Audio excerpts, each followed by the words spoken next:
Bem, gente, vamos fazer agora um estudo adicional sobre o dom de línguas.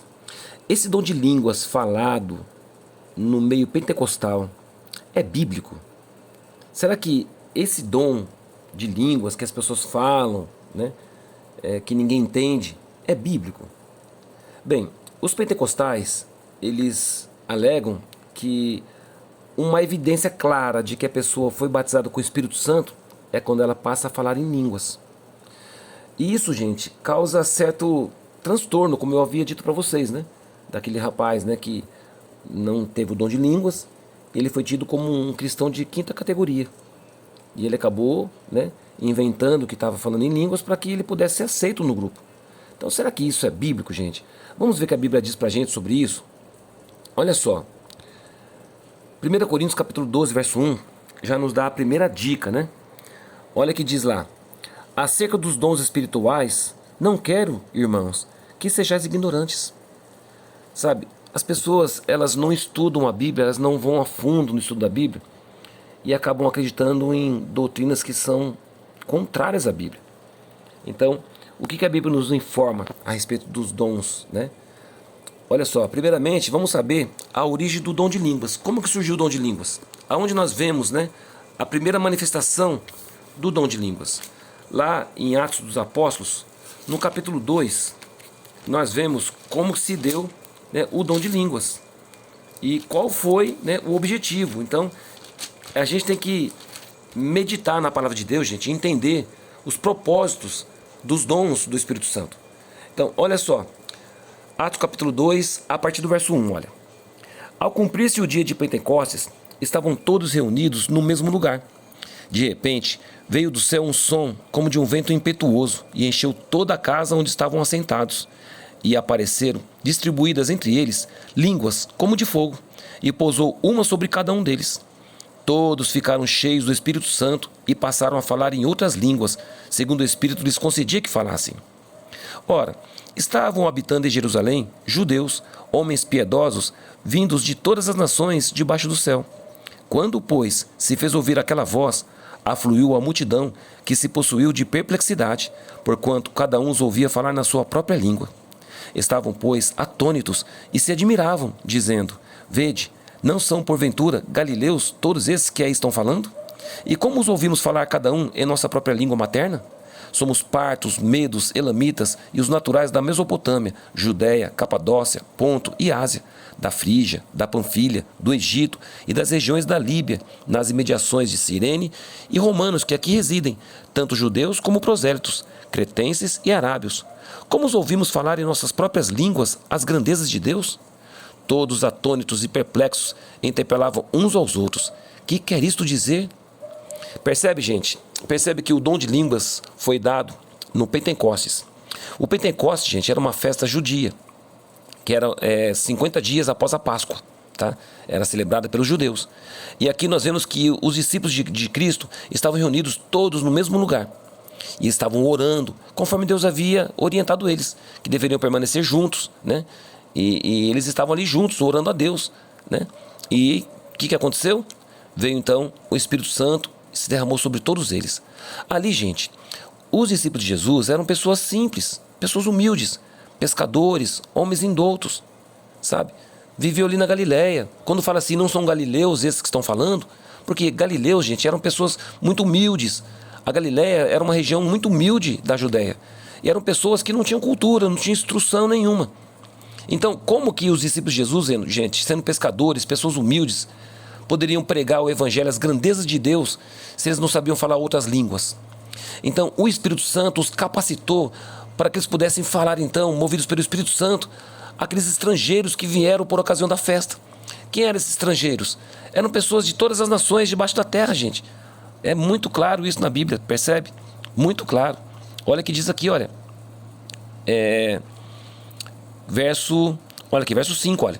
Ora, estavam habitando em Jerusalém judeus, homens piedosos, vindos de todas as nações debaixo do céu. Então percebe, gente, os judeus que estavam dispersos vieram ali em Jerusalém para adorar a Deus e para celebrar a festa do Pentecostes, sabe? 50 dias depois da Páscoa. Jerusalém estava cheia de estrangeiros, gente, de homens de todas as nações, estava cheios. E foi nesse momento então que o Espírito Santo deu para eles o dom de línguas para que eles pudessem pregar as grandezas de Deus, né? Como diz aqui no verso 11, olha, tanto judeus como prosélitos, cretenses e arábios, como os ouvimos falar em nossas próprias línguas as grandezas de Deus? Percebe então, gente? A origem do dom de línguas na Bíblia é esse. Então, qual foi a finalidade do dom de línguas? Que os discípulos, sendo humildes, sendo pessoas indoutas, pudessem pregar as grandezas de Deus para essas pessoas de outras línguas, de outras nações. Percebe? O dom do Espírito Santo, como nós vamos ver logo adiante aqui, é concedido, gente, para um fim proveitoso. Para um fim proveitoso. Olha só. Vamos lá, 1 Coríntios capítulo 12. Aí ele fala a respeito dos dons de línguas, né? Nós vimos lá a respeito dos dons de línguas. Não quero, irmãos, que sejais ignorantes. Então, a partir do verso 2 diz assim, olha, sabeis que outrora, quando eres gentios, deixáveis conduzir-vos aos ídolos mudos, segundo eres guiados. Por isso vos faço compreender que ninguém que fala pelo Espírito de Deus afirma, anátema Jesus. Por outro lado, ninguém pode dizer Senhor Jesus, senão pelo Espírito Santo. Ora, os dons são diversos, mas o Espírito é o mesmo. E também há diversidade no serviço, mas o Senhor é o mesmo. E há diversidade nas realizações, mas o mesmo Deus é que opera tudo em todos. A manifestação do Espírito é concedida a cada um visando a um fim proveitoso. Porque a um é dada mediante o Espírito a palavra de sabedoria, e a outro, segundo o mesmo Espírito, a palavra do conhecimento, a outro, no mesmo Espírito, a fé, e a outro, no mesmo Espírito, dons de curar, a outro, operações de milagres, a outro, profecia, a outro, discernimento de espíritos, a um, variedade de línguas, e a outro, capacidade para interpretá-las. Mas um só e o mesmo Espírito realiza todas essas coisas, distribuindo-as como lhe apraz a cada um individualmente. Então, percebe, gente, as pessoas alegam que se um membro da igreja não fala em língua estranha, ele não foi batizado com o Espírito Santo. Mas o que nós vemos aqui? Que há diversidade de dons. São vários dons. Então, nem todos falam línguas. Nem todos falam línguas. Sabe? Tem pessoas que têm discernimento de espíritos, outras dons de curar, né? São vários os dons, gente, distribuídos pelo próprio Espírito Santo, que dá a cada um conforme lhe apraz. Mas visando o que, gente? O que for útil. O que for útil. Então, quando as pessoas chegam e alegam que se a pessoa não fala em línguas, ela não recebeu o Espírito Santo, ela está errada. Está errada. Por quê? Porque uma pessoa pode não falar em línguas, mas ter o dom do Espírito Santo. Ser batizado com o Espírito Santo em outros dons. Sabe? Aí você pode me dizer assim, mas Ivan, mas na Bíblia, quando as pessoas foram batizadas com o Espírito Santo, elas passaram a falar em línguas. Olha só, gente, Jesus foi batizado com o Espírito Santo, ele não falou em línguas. O apóstolo Paulo disse que falava muitas línguas, ele era poliglota. Mas você não vê Paulo falando línguas quando foi batizado com o Espírito Santo. Percebe? Então, gente, você não pode alegar que se a pessoa não fala em línguas, ela não tem um dom do Espírito Santo. Percebe? Por esses versos aqui, tá bom? Então tem gente que acaba oprimindo as outras pessoas, gente, que não fala em língua estranha, achando que ela não está com o Espírito Santo. E muitas vezes a pessoa está cheia do Espírito Santo e a outra não está vendo, não está enxergando. Percebe? Agora, olha só. A manifestação do Espírito Santo, gente, conforme nós lemos aqui em 1 Coríntios capítulo 12, verso 7, é para um fim proveitoso, é para que for útil. Para que for útil. Então, que utilidade tem a pessoa ficar falando em línguas que ninguém entende? Que utilidade tem? Paulo, gente, ele fala sobre isso, sabe? Olha só o que diz lá 1 Coríntios capítulo 12, a partir do verso 8 até o 11, olha.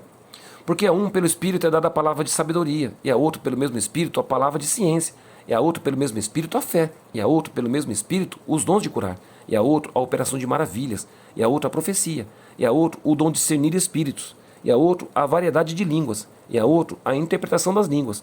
Mas um só e o mesmo Espírito opera todas essas coisas, repartindo particularmente a cada um como quer.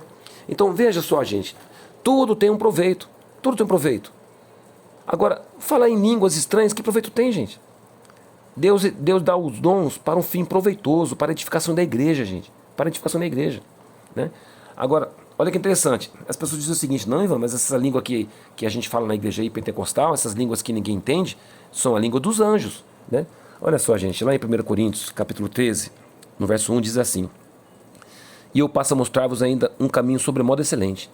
Ainda que eu fale a língua dos homens e dos anjos, se não tiver amor, serei como o bronze que soa, ou como o símbolo que retine.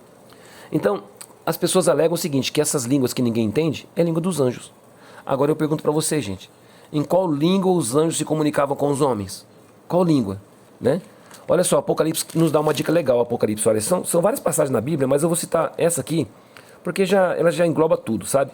Olha só, Apocalipse capítulo 5, olha. Olha, Apocalipse capítulo 5, verso 11 e 12. Olha o que diz lá. Vi e ouvi uma voz de muitos anjos ao redor do trono, dos seres viventes e dos anciãos, cujo número era de milhões de milhões e milhares de milhares, proclamando em grande voz: digno é o Cordeiro que foi morto de receber o poder e riqueza e sabedoria e força e honra e glória e louvor. Olha que interessante. João ouviu os anjos falando, milhões de milhões, milhares de milhares. Em que língua? Em língua estranha? Não. Na língua que João entendeu. Percebe, gente? Nem os anjos do céu falam algo que não seja proveitoso, gente. O que aproveitaria se os anjos começassem a falar em línguas que João não entendesse? Como que João escreveu pra gente que os anjos falaram? Você percebe, gente? Então, essa alegação de que quem fala em língua estranha fala em língua dos anjos já cai por terra, porque você percebe claramente na Bíblia que os anjos falam línguas inteligíveis, tá? Inteligíveis. Agora, olha que interessante. Tem gente que fala o seguinte: não, mas a pessoa que fala em línguas, ela fala mistérios. A Bíblia diz isso aí, fala em mistérios. Vamos lá ver isso? Olha só. 1 Coríntios capítulo 14, né? Verso 2, olha. Pois quem fala em outra língua não fala a homens, senão a Deus, visto que ninguém o entende, e em espírito fala mistérios. Então as pessoas falam o seguinte: tá vendo? Ninguém entende essa língua que aqui fala, porque é mistério. Então a Bíblia fala, está falando mistério, então não precisa entender, está falando mistério. Mas ó, gente, olha só que interessante. Quando você vai no verso 11, o que nós vemos no verso 11 aqui desse mesmo capítulo, tá? Desse mesmo capítulo aqui de 1 Coríntios capítulo 14, olha. Verso 11 eu vou ler para vocês, olha. Se eu, pois, ignorar a significação da voz, serei estrangeiro para aquele que fala, e ele estrangeiro para mim. Assim também vós, visto que desejais dons espirituais, procurai progredir para a edificação da igreja. Então olha o que Paulo diz nesse mesmo capítulo aqui. Então, a pessoa que fala, olha o que diz lá o verso 2, né? Pois quem fala em outra língua, não fala a homem, senão a Deus, visto que ninguém o entende. E em espírito fala mistérios. Quando nós vemos aqui o verso 11, nós entendemos o seguinte, que se trata de estrangeiros. Então, olha que interessante, gente. A igreja de Corinto, para você entender bem sobre isso, tá? A igreja de Corinto era uma igreja multiétnica, multinacional. Corinto era uma cidade, gente, muito movimentada por causa do porto. Havia um porto ali que vinha muitos estrangeiros, sabe? Vinha muitos estrangeiros lá, né? E muitos deles eram cristãos e iam na igreja de Corinto para adorar a Deus. Só que o que acontece? Como eles eram estrangeiros, eles não compreendiam a língua dos outros ali. Então, o que Paulo diz, né? Que ele estava falando ali, né? Quando ele fala, ninguém está entendendo ele. Mas ele está entendendo que está falando com Deus. Ele fala a Deus. Então, é mistério para aquele que ouve. Por isso que você entende bem aqui, quando você vai no verso 11, né? Você já compreende melhor, né? Olha, verso 10. Há sem dúvida muitos tipos de vozes no mundo. Nenhum deles, contudo, sem sentido. Se eu, pois, ignorar a significação da voz, serei estrangeiro para aquele que fala, e ele estrangeiro para mim. Assim também vós, visto que desejais dons espirituais, procurai progredir para a edificação da igreja. Então olha o que Paulo está dizendo assim: se a pessoa chega estrangeira, gente, ela começa a falar em línguas ali, ela está falando com Deus, porque para quem não entende é mistério, tá? Então fica muito claro isso, gente. Basta você estudar um pouquinho, né? Agora, olha que interessante, né? Então a pessoa fala assim, mas a pessoa se edifica a si mesma. Ela está se edificando a si mesma, está falando língua estranha, está se edificando a si mesmo. Olha só, verso 14 aqui, olha. Porque se eu orar em outra língua, o meu espírito ora de fato, mas a minha mente fica infrutífera. Que farei, pois? Orarei com o espírito, mas também orarei com a mente. Cantarei com o espírito, mas também cantarei com a mente. E se tu bendisseres apenas em espírito, como dirá o indouto o amém, depois da tua ação de graças? Visto que não entende o que dizes? Olha, gente, é muito sério isso, tá? É muito sério isso. Então, uma pessoa que fica falando em línguas estranhas e tá lá orando, falando em línguas estranhas, ninguém tá entendendo o que tá falando. Aí vem o indouto e fala o amém. Por que fala indouto? Porque não conheceu, não entendeu o que a pessoa falou, né? Agora a pessoa está se edificando a si mesma, mas Paulo está dizendo aqui que se a pessoa não orar com a mente, ela fica infrutífera, a mente fica infrutífera. A mente fica infrutífera. Então, devemos orar com o espírito, mas também com a mente. Sabe? Ah, Ivan, mas aqui está dizendo assim, olha, porque se eu orar em outra língua, o meu espírito ora de fato, mas a minha mente fica infrutífera. Ora, gente, você está orando sim, com sinceridade no coração, mas se sua mente não está entendendo nada que você está dizendo, que está servindo de que isso, gente? Paulo ele começa aqui, inclusive, a dar uma dura na igreja aqui, porque ele começa a falar que as pessoas que falam em línguas que ninguém entende, né? Que ninguém entende, é como se fosse... Ele coloca até assim um exemplo de um instrumento inanimado. Olha só que interessante, verso 7, olha.